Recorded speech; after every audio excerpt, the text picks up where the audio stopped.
Bueno, jóvenes, vamos entonces a comenzar haciendo nuestro programa. Estoy tomando, por ejemplo, programa que permita sumar dos números enteros. Vamos entonces, lo primero que debemos hacer es nuestro EPS, que es entrada, proceso y salida. Es una metodología para poder programar. Yo hago como una especie de tabla, entrada, proceso, salida. Y entonces colocamos en la entrada las variables que necesitamos para poder obtener la salida. En este caso, pues tenemos los dos números, programa que permita sumar dos números enteros. ¿Qué necesito para sumar los dos números enteros? Voy a llamarlo, por ejemplo, en este caso A y B. Luego el proceso es la transformación de esas variables. En este caso, debo sumar A más B, pero esto debe estar asignado a una variable de salida. Voy a llamarla S, por ejemplo.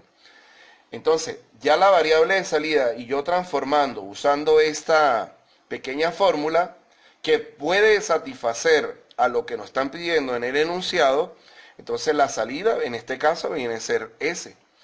Listo, jóvenes. Ya con esta manera yo tengo mi EPS. Ahora vamos a hacer nuestro algoritmo. El algoritmo se construye de la siguiente manera.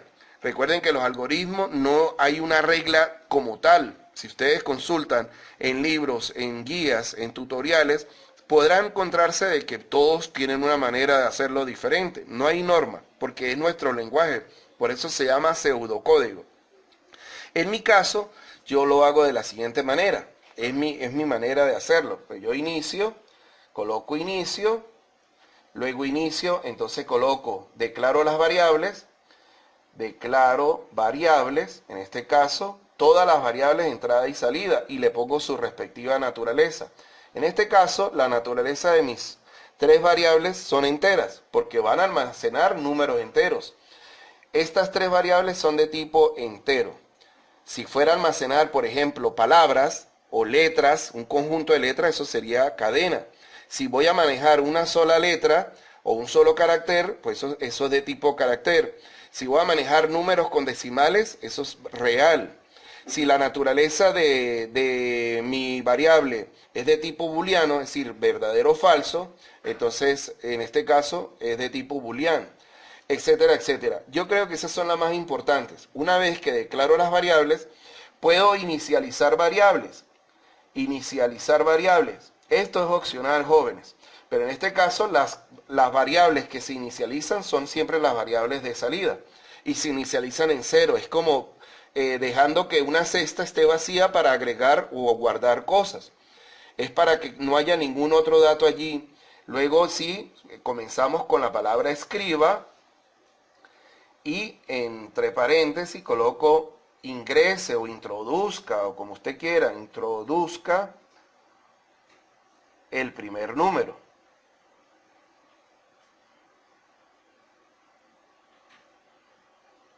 Luego lea, en este caso, mi primera variable que es A. Luego escriba, introduzca el segundo número.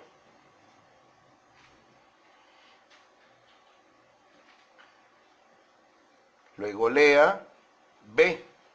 Ya tengo con esto mis entradas. Ya pedí A, ya pedí B. Ahora vamos a mi proceso. En este caso es, yo coloco haga. Hay personas que no colocan haga. Yo coloco haga. S es igual a A más B. Ojo, si utilicé A y B en minúscula, al momento de declararla, debo también declararla en minúscula en todas partes. Luego imprima, voy a la salida. Entonces puedo colocarle al mensaje de la salida, por ejemplo, la suma es, coloco esa coma que separa mi variable de salida y luego fin. Jóvenes, de esta manera tenemos el EPS, tenemos el algoritmo. El algoritmo me da a mí un resumen de cómo puedo resolver. Ahora me voy hacia el lenguaje de programación, que existen muchísimos, pero para efecto de este curso vamos a utilizar LLP, que significa lenguaje de programadores principiantes o algo así.